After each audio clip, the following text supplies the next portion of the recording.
Basically, in this session, 45-minute session, I'll be looking into the various aspects of a project management professional that in daily life he is encountering, especially in the background of the KRail project. I was working in 2 different organizations in the last decade, and I have large experience in executing rail project of very large value, and KRail is one of such a project. Rather, the KRail project is estimated to have about 63,000 crores as the estimated cost, whereas now presently where I am working, Chennai Metro's phase 2 project is also costing similar amount of 61,300 or so. So both intensity wise, both are equal. So with this background, I would like to present various aspects of project management execution, and also certain legal and dispute resolution aspects. This is what I intend to do during this presentation. Any contract that is executed in India definitely has to comply with the Indian Contract Act. And as per the Indian Contract Act, as you are aware, the contract is an exchange of promise between 2 or more parties, minimum 2 or more parties, and it's a legally binding document or agreement, and the essential part of it is an offer and an acceptance and for a consideration. These are the 3 elements, essential elements that is required for a agreement to make it a contract. As far as a valid contract is concerned, as I said, it should have an offer and it should have been accepted by the other party. And there should be an intention to create a legally valid relationship. The parties should have sufficient capacity to handle this contract, and the consent should be free and genuine.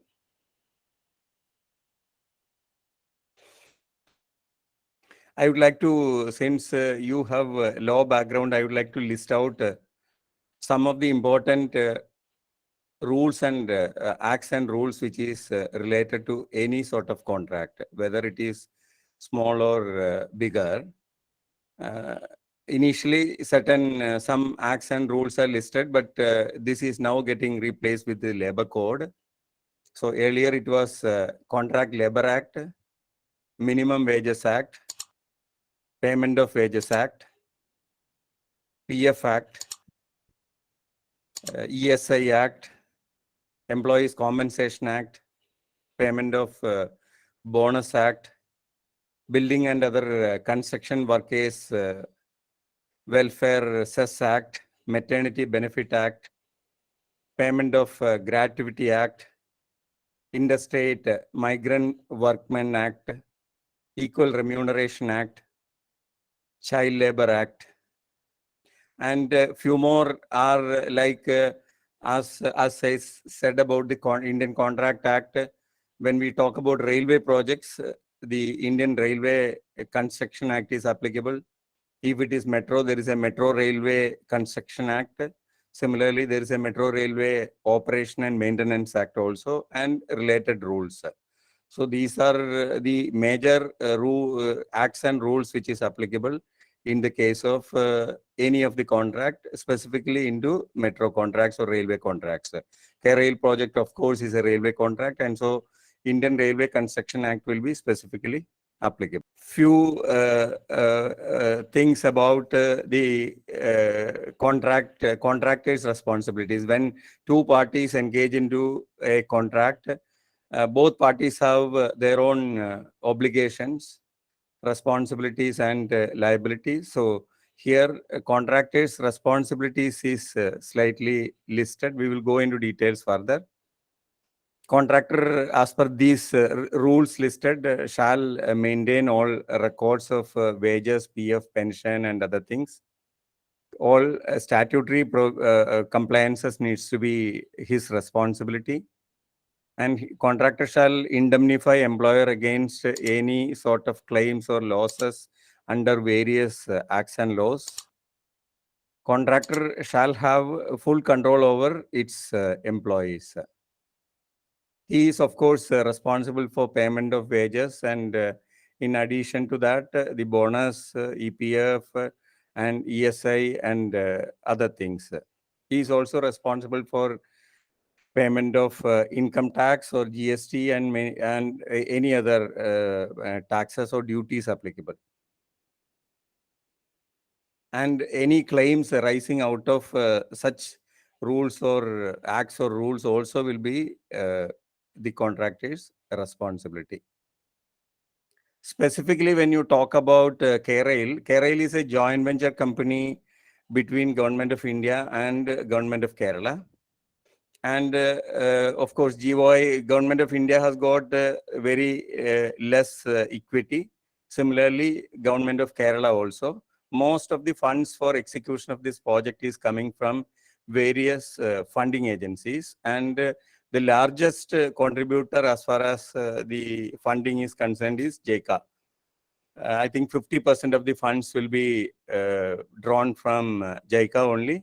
And from the personal circle, I understand that all discussions have already been held, and in principle, the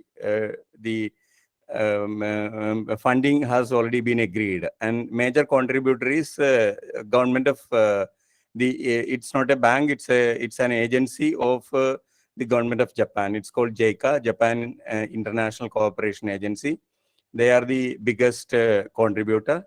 And the other funding agencies are ADB, Asian Development Bank, Asian Infrastructure Investment Bank, Kerala Infrastructure Fund Board, KIFBI, and also NABARD. These are the agencies, and each of the agency has got their own area of interest, and based on their area of interest, the funding will be done. As far as JICA is concerned, Japan International Cooperation Agency is concerned, they would prefer to give a tied loan. There are two types of loan funding they extend to various projects in India. And these type of loans are broadly categorized into tied loan and untied loan. So, to the best of my understanding, the KRail will be getting a tied loan. Tied loan means the loan is coming with certain additional conditions. But the advantage is that the interest of such a loan is very less. So the certain of the conditions are that the proceeds of the loan to be used only for purchase of eligible goods and services. They will tell us which are the area where this funding needs to be used. The principal is repaid as per the agreed schedule.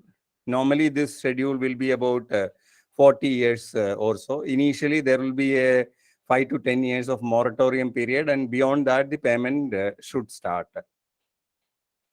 And the interest from the initial days itself, interest needs to be started paying on a 6 monthly basis. So yearly twice the interest needs to be paid.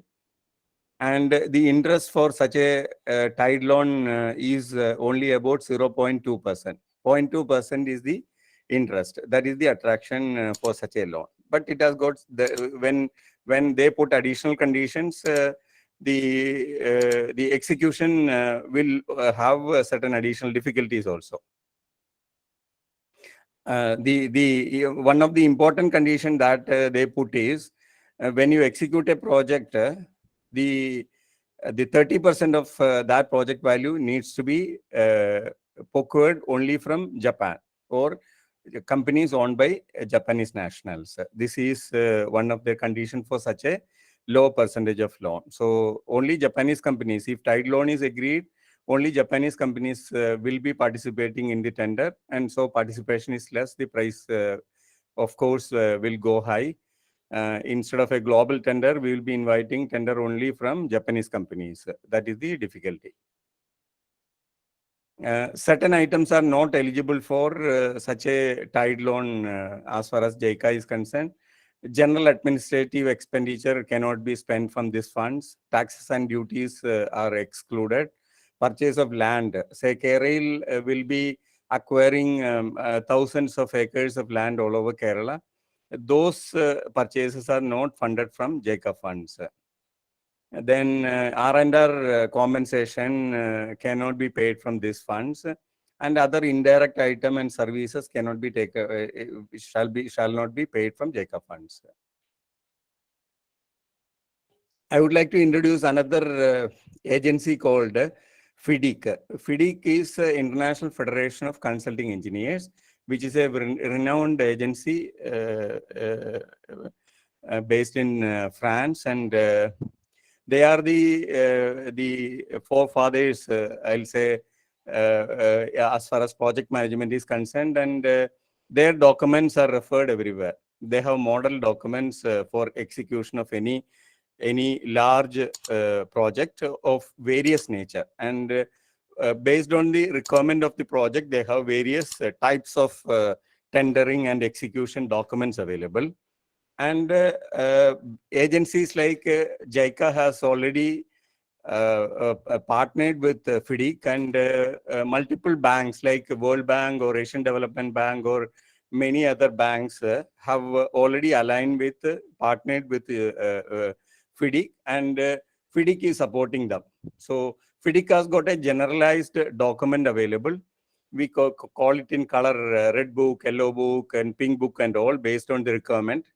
And this document generally, when it is adopted by JICA, gets modified to JICA's conditions. Certain modifications as per JICA's requirement is made, and a harmonized version is produced specifically for JICA. So that document will be the document that has to be used when a tendering is done by Kerala. For that matter, any metro or anybody else.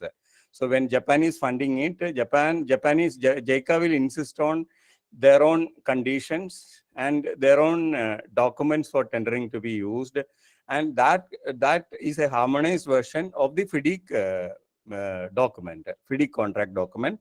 So FIDIC is producing the mother document, which gets adopted by JICA with certain minor modifications. So largely, all the conditions in FIDIC remain same with some minor changes as far as JICA is concerned. So we can refer to FIDIC for anything, and even the number doesn't, serial number or the clause number doesn't change, and FIDIC conditions is applicable in the case of JICA, for that matter, ADB or World Bank or whoever it is.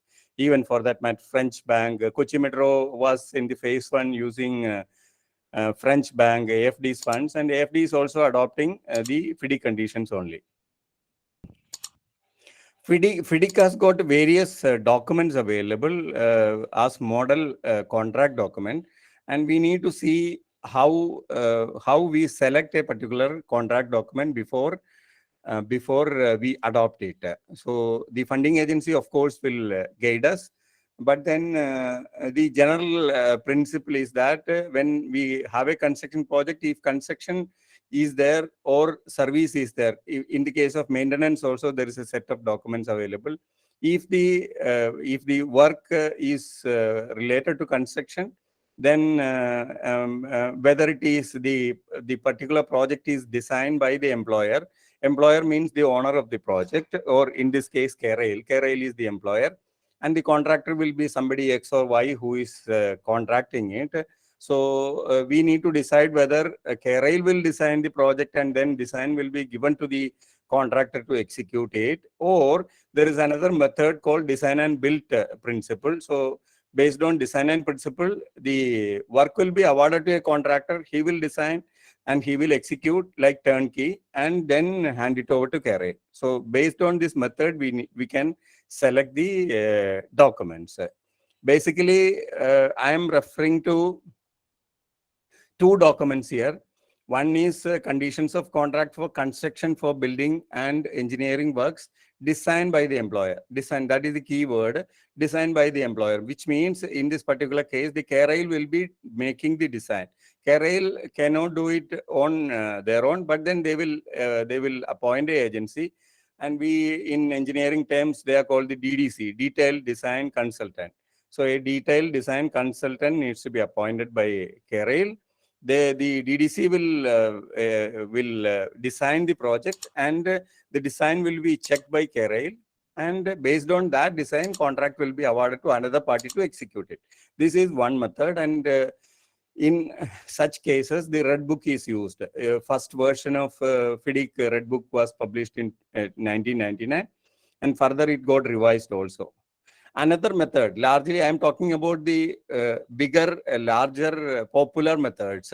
Another method is to have design and build or turnkey project. In the case of design and build, if I don't have, say I am purchasing a bus or a train for that matter. When you purchase a bus, the bus is thinking that Ashok Leyland is making the bus, and bus is not designed by us.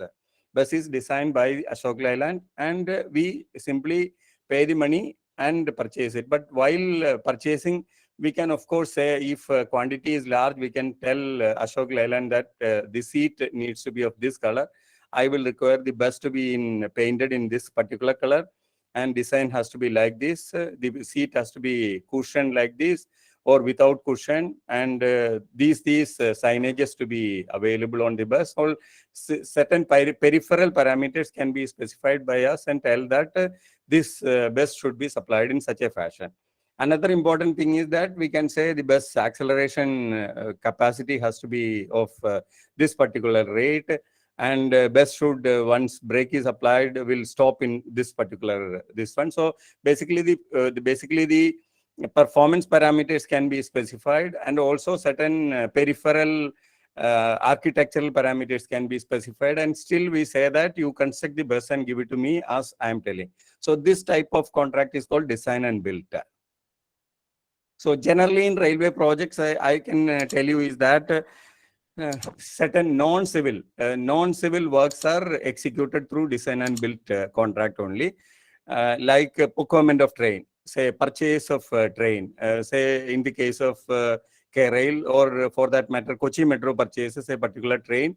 The train is not designed by Kochi Metro or the detailed design consultant appointed by Kochi Metro.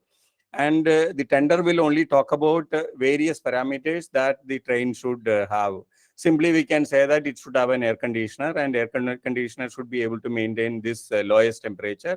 And maybe speed of the train, maximum speed is so much, its acceleration has to be so much, its deceleration, once brake is applied, should stop in so many meters, and so like that. And also, we can say that the color of the train has to be of this type. The seat has to be of a particular type. There has to be wheelchair facility, and similar to that. So that is basically the design parameters. Performance parameters will be given as the basic parameter, and based on those parameters, the train will be manufactured by somebody and supplied to the purchaser. And the equipment supplied will be tested to those parameters which is specified in the tender, and then validated and then accepted. So this is the method adopted in the case of design and build. Whereas in the other cases, the contract will have various quantities available, like civil construction.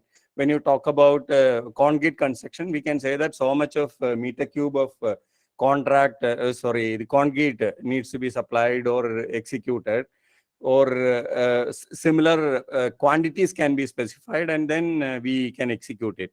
So the first category was that, and second category is the design and build. As far as FIDIC conditions are concerned, the first availability of Red Book is 1999 version, and it's internationally accepted. Any country accepts FIDIC condition, which is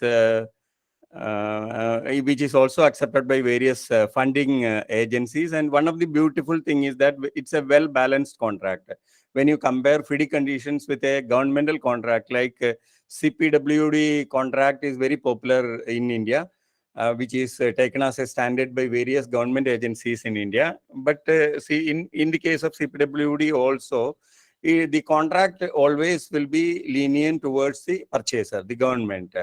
and contractor can be penalized very easily by the government if required. That is the way the contract is drafted. But in the case of FIDIC conditions, FIDIC is really balanced.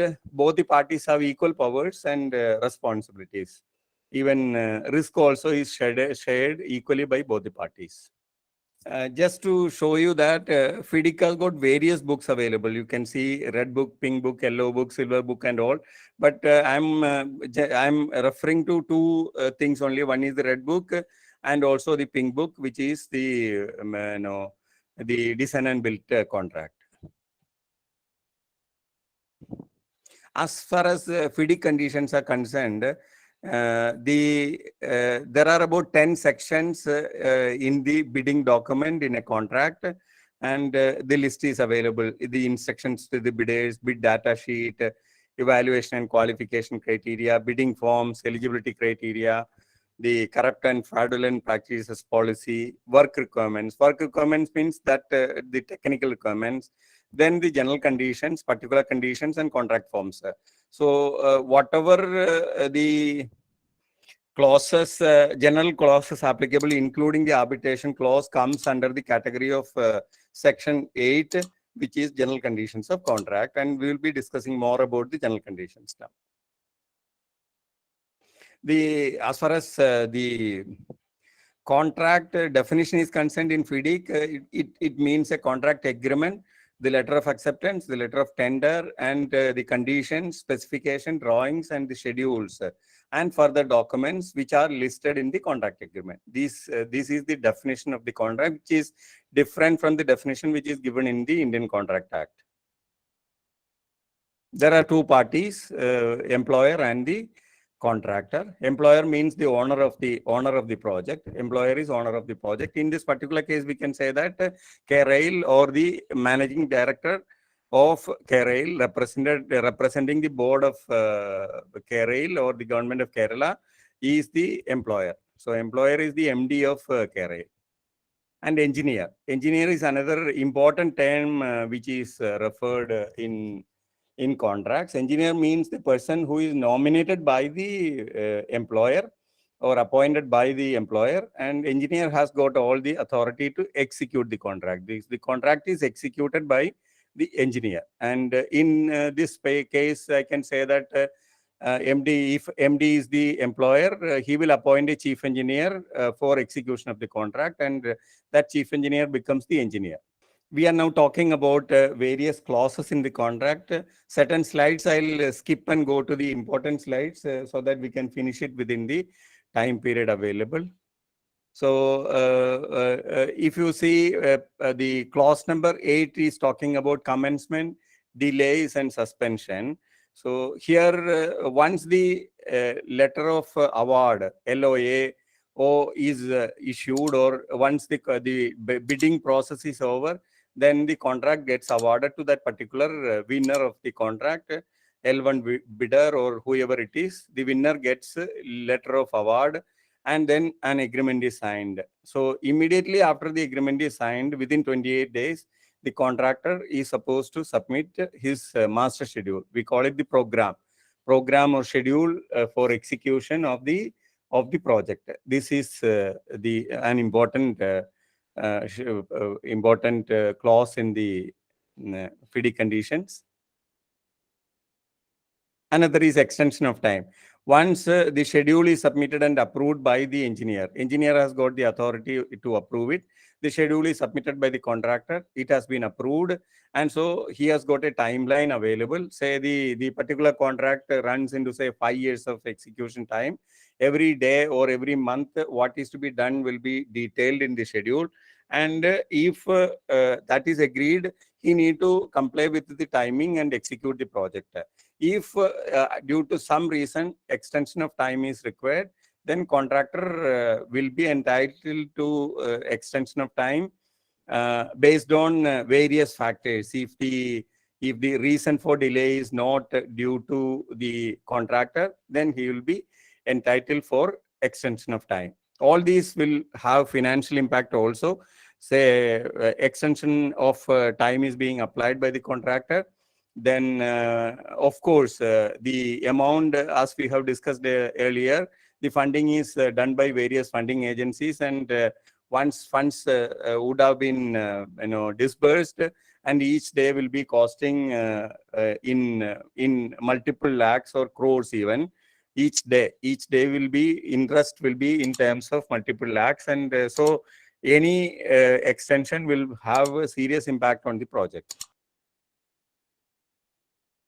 But if the delay is caused by authorities, the employer themselves, like for example, the contract is awarded, but he has to start the construction, whereas land is not acquired, land possession is not given, land acquisition process is not completed, and land is not handed over to the contractor, then the reason for delay is accountable to the employer or the government, and so the contractor will be eligible for extension of time and also compensation. So because the contractor will mobilize the people, he will set up an office, he will employ a lot of people, and maybe material would have been delivered, he would have mobilized a lot of tools and tackles, machineries at site, and it will be idling, and all those costs needs to be compensated to the contractor. He will be eligible for that.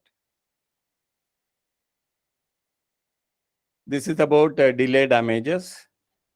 If a delay is caused by the contractor themselves, if contractor is not mobilizing sufficiently, whether it is manpower, machinery, material, or whatever, and contractor fails to comply with the time for completion or the agreed schedule, then delay damages can be imposed on the contractor.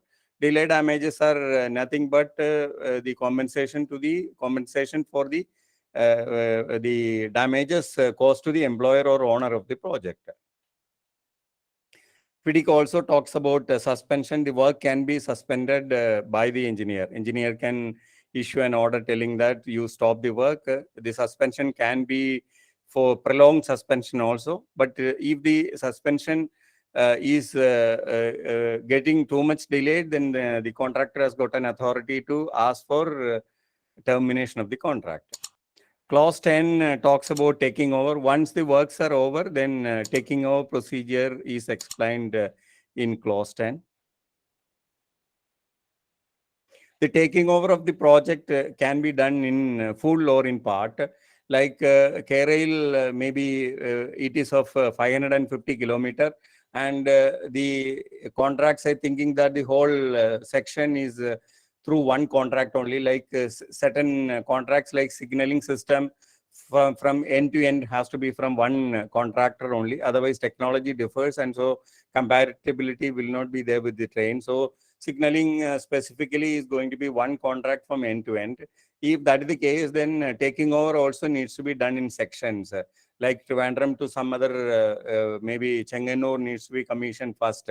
Of course, such a large project will be commissioned in phases only. So taking over also will be permitted by FIDIC in parts. This is another important clause, defects notification period or defect liability period. Normally in common terms, we call it the warranty period. So the period up to which the purchaser can notify the contractor telling that there is a defect occurred and so you need to rectify. It's only a defect rectification. There is no replacement arises here. Unlike certain consumer products, here defect, whatever defect will be notified to the contractor, and he need to come and repair it and make it ready and hand it over back to the owner. Once the contract is completed, then the contractor will be eligible to be issued with a performance certificate. One of the important factors as far as FIDIC conditions are concerned is that time frame for each activity. Every correspondence, every activity within the frame of the contract needs to be executed as per the time frame, and FIDIC conditions provides a time frame for most of the activities as far as these conditions are concerned. Like when I get a document from the contractor telling that this particular document may be reviewed and approval given, and normally that period will be 14 days. Within two weeks, I need to check it, whether correct it, rather commend it, or approve it and give it back to the contractor. So such time frame makes it beautiful. Otherwise, if time frame is not available, then there is a problem. Like in this case, performance certificate once issued, once work is completed and the contractor applies for it, will have to be issued within 28 days. Another important clause is variations and adjustments. Like once if a contract is signed, then further also there are possibility for variations in the contract as far as quantity is concerned, or even for that matter quality is also concerned, but with its own impact on the cost. Once say I am purchasing a particular type of train, so I have given order for say 100 trains, and I need to increase the quantity to 110, or for that matter to 90 trains. Both are possible as far as the FIDIC conditions are concerned, but with its own cost impact. When the number of trains are increasing, cost will be higher. When trains are reduced, the cost will be reduced. This possibility provision is available in the contract. Another important clause in FIDIC conditions is value engineering. Contractor gets the design and he tries to execute. And while executing, he finds that if the methodology which is specified in the particular specification is deferred or changed, which can result into considerable savings to the employer, then that can be proposed as a value engineering, and the savings will be shared between the employer and the contractor. The payment, multi-currency payment is permitted by FIDIC. Of course, when change in law happens, when taxation law changes or any other law change, we can impact the execution of contract in the case of large contracts, and that too with multi-year execution period. So this is already there in the contract conditions. Where any change in law will be compensated by the employer. As per the contract, where there are various insurances applicable, which relates to the workmen, the material, the staff, then and the environment also, and there will be third-party liability also for the contractor, which needs to be taken care by the contractor and indemnify the employer from any sort of loss due to that. There are a set of risk which is listed in the general conditions of FIDIC, where it talks about the employer's risk and the contractor's risk. Say like flooding in Kochi. So if a natural calamity happens, a explosion occurs, a riot occurs, and all these things are beyond the control of the contractor, and such things goes into the risk of the employer or the purchaser. And in the case of such occurrences, force majeure will be the activity. There will be standstill status and no impact on either side. This is another important clause in clause number 20, claims, disputes, and arbitration. If during execution of the contract, if contractor feels that he is eligible for additional compensation in terms of time or money, then he need to give a notice. And this notice needs to be given within 28 days of occurrence of that particular incident or point. And then a detailed survey, detailed report of the losses that occurred also will be submitted to the purchaser within 42 days of the occurrence. So 28 days and 42 days, two different periods are mentioned.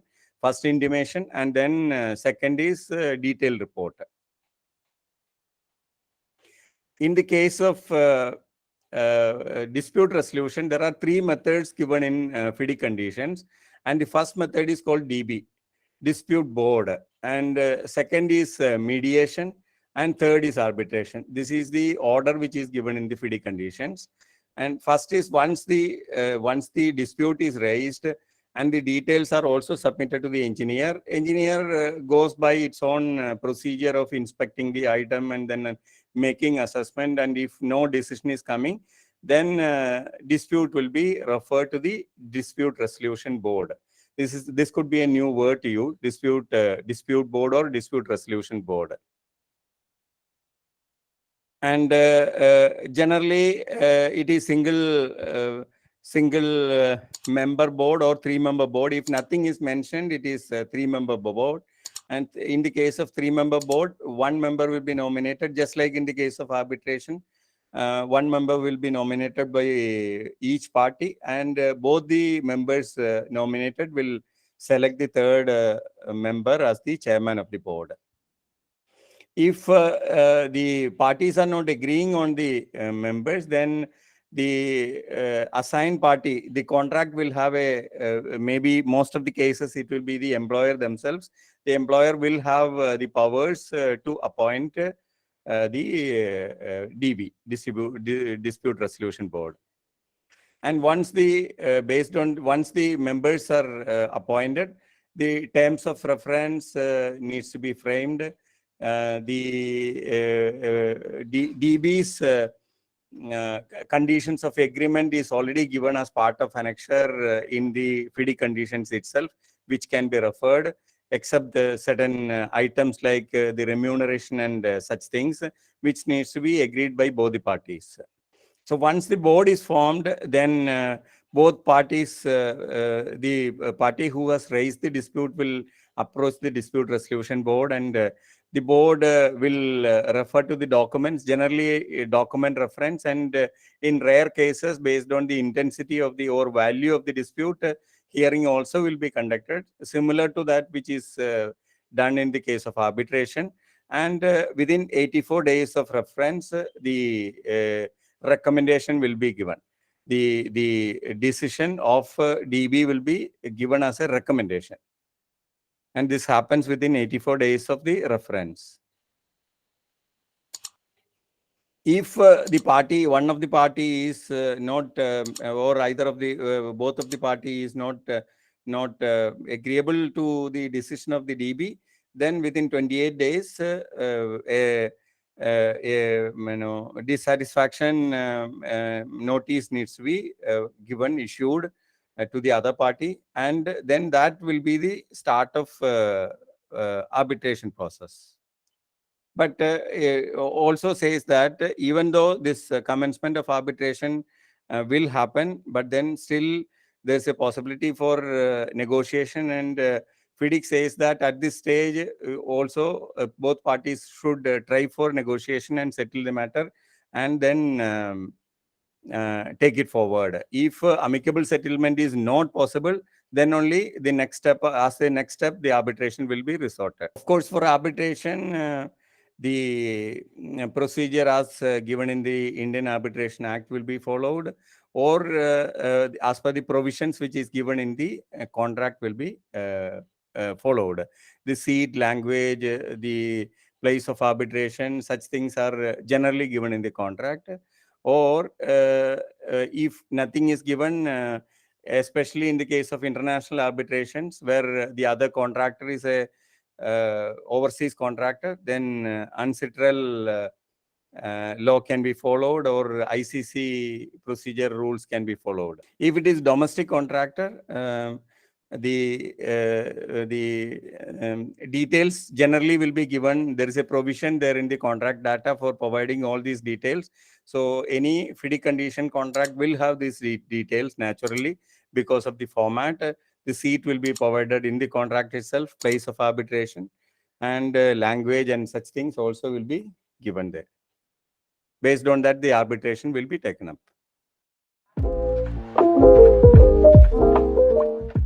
അങ്ങനെ നോക്കുമ്പോൾ നമുക്ക് ഇത് മനസ്സിലാവും. See, 80 Article 80 is what about the composition? What about the Council of composition of the